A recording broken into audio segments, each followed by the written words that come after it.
नमस्कार दोस्तों, creating difference channel पे आपका स्वागत है। आज हम स्टार्ट करेंगे topic admission and enrolment of advocate. ये 12 नंबर के लिए ये जो समझा रहा हूँ ये सफिशिएंट है। आप जो भी एग्जाम, जैसे हम भी सेमेस्टर एग्जाम्स के लिए पढ़ रहे हैं, आप भी पढ़ोगे, सफिशिएंट है उसके लिए। और उसी के बेसिस पे मैंने सिनॉप्सिस बनाया। इसे देखिए, 5 मिनट के अंदर आपका ये टॉपिक क्लियर। इसमें इंट्रोडक्शन में आते हैं। हमें इसके अंदर ये बताना होगा कि इंट्रोडक्शन में कि भाई एडवोकेट का एनरोलमेंट होना जरूरी है, कि क्यों जरूरी है, क्योंकि एक एलिजिबिलिटी क्राइटेरिया होना चाहिए एडवोकेट को, कोई भी इंसान को कोर्ट में प्रैक्टिस करने के लिए। तो उसके लिए एक क्वालिफिकेशन जरूरी है जो हम इस तरीके से सीखेंगे। तो हम सबसे पहले बताएंगे कि ये जो एक्ट है, एडवोकेट एक्ट 1961, ये जो था कब आया था? ये 19 मई 1961 को आया था। सबसे पहली बात, ये एक फैक्चुअल डेटा है, छोटे छोटे फैक्चुअल डेटा है जो आपको बताता चल रहा हूँ, ठीक है। अब इसके अंदर भाई हम इंट्रोडक्शन में ये बताएंगे कि हमें कोई भी केस लड़ने से पहले वकालतनामा बहुत ज्यादा जरूरी है। वकालतनामा मतलब एक ऐसा डॉक्यूमेंट जो एक वकील पेश करता है कोर्ट के अंदर। इससे फायदा क्या होता है? जब भी ये वकील कोई भी पेश करता है तो ये बताता है कि केस जो है हम लड़ने वाले हैं आपका। इसके बाद हम बात करेंगे सीधी क्लासेस ऑफ एडवोकेट। ये दो तरह के होते हैं, एक होते हैं सीनियर एडवोकेट और एक होते हैं अदर एडवोकेट। अब सीनियर एडवोकेट जो है वो कौन होते हैं और अदर एडवोकेट ये कौन होते हैं? सीनियर एडवोकेट सेक्शन 16 में हाईलाइट है इंडियन एडवोकेट एक्ट 1961 के। तो सीनियर एडवोकेट वो लोग होते हैं जिनको एक्सेप्शनल क्वालिफिकेशन होता है, एक्सपीरियंस होता है और वो अपने फील्ड में मार्शल होते हैं, और इन्हें सीनियर एडवोकेट का जो दर्जा है ये कोर्ट द्वारा दिया जाता है, ठीक है। और अदर एडवोकेट में बाकी के सारे लोग आ गए जो सीनियर एडवोकेट नहीं होते, वो सारे अदर एडवोकेट में आ गए। अब आ गया सर्टिफिकेट ऑफ एनरोलमेंट। ये सेक्शन 22 के अंदर दे रखा है। इसके अंदर हमें यह बताना है कि हम जब भी एनरोल करेंगे तो कहां पर करेंगे। तो हमें एक सर्टिफिकेशन होता है जिसे हम कहते हैं लाइसेंस, जो कि बार काउंसिल का एग्जाम देने के बाद मिलता है। हमें ये बताना है इसके अंदर, और ये बताएंगे ये स्टेट के द्वारा दिया जाएगा। कहां से? State by state. आप जिस भी डिस्ट्रिक्ट में बिलोंग करते हैं वहां की स्टेट के द्वारा दिया जाएगा।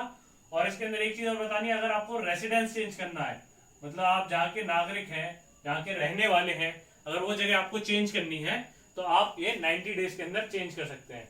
हमने बस इतना लिखना है इसके अंदर। इसके बाद हम मेन चीज पे आ गए, क्वालिफिकेशन। क्वालिफिकेशन मतलब क्या क्या चीजें चाहिए आपको बार काउंसिल में एनरोल होने के लिए। इसके पास 4 पॉइंट है जो याद रखने हैं, वो मैं लिख देता हूं। पहली चीज, इंडियन #फॉरेनर, और इसका पॉइंट है वाइस वर्सा। अब इसका क्या मतलब है भैया? अच्छा, इसका मतलब सीधा सीधा यह है कि इंडियन है वही ज्यादातर बार काउंसिल में एनरोल होंगे, फॉरेनर भी एनरोल हो सकते हैं, सिर्फ वही फॉरेनर एनरोल होंगे जहां पे हम इंडियन जाके एनरोल हो सकते हैं। वाइस वर्सा मतलब जो विदेशी यहाँ पे आके एनरोल हो सकते हैं, हम वहां पर भी जाके उनके बार काउंसिल में अगर एनरोल हो सकते हैं, तो ये फॉरेनर और इंडियन दोनों के लिए एप्लीकेबल है। पहली चीज। दूसरी चीज है 21 साल की उम्र होनी जरूरी है।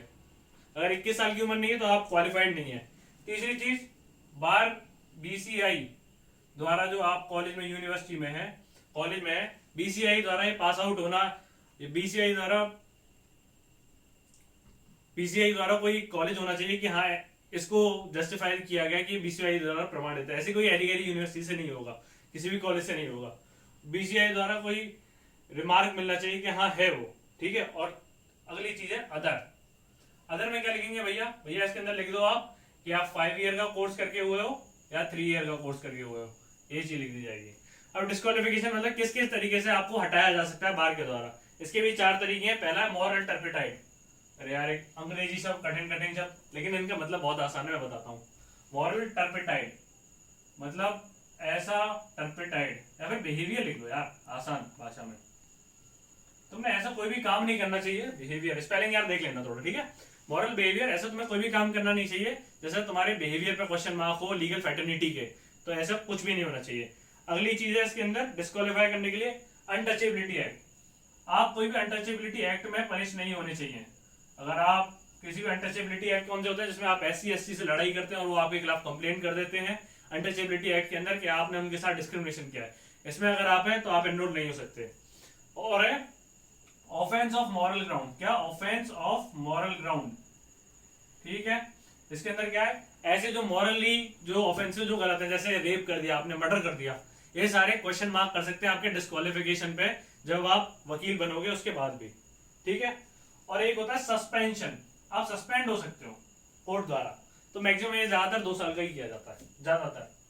एक्सेप्शनल केस है, एक केस था जिसके अंदर एक नॉर्मल वकील ने मां बहन की गाली दे दी थी जज को, तो उसके अंदर एक केस सुप्रीम कोर्ट में सुना गया, लेकिन वो एक एक्सेप्शनल केस था जिसके अंदर 3 साल तक लाइसेंस सस्पेंड किया गया था उस वकील का, ठीक है। अब इसके बाद 2 चीजें और है इसके अंदर, मिस रिप्रेजेंटेशन और फ्रॉड नहीं करना चाहिए भैया, मिस रिप्रेजेंटेशन और दूसरा फ्रॉड। ऐसा कुछ भी मत करो, कोई मिसरिप्रेजेंट कर रहे हो, किसी क्लाइंट को लूट लिया तुमने, फ्रॉड कर रहे हो। भाई वकील हो, अच्छे प्रोफेशन में हो, उसकी लीगल फैटर्निटी, उसकी इज्जत का ध्यान जरूर रखना जरूरी है।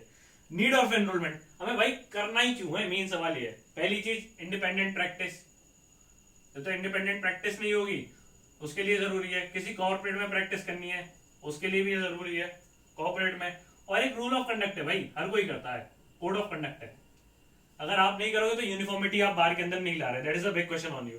इसका प्रोसीजर क्या है, हम ये देखेंगे। प्रोसीजर के लिए हमें क्या करना है, एक एप्लीकेशन जमा करनी है। एप्लीकेशन जमा करने के बाद में हमें इसका क्या करना है, एक एग्जाम देना है, जो कि बार काउंसिल द्वारा ऑल इंडिया बार काउंसिल जो कराती है।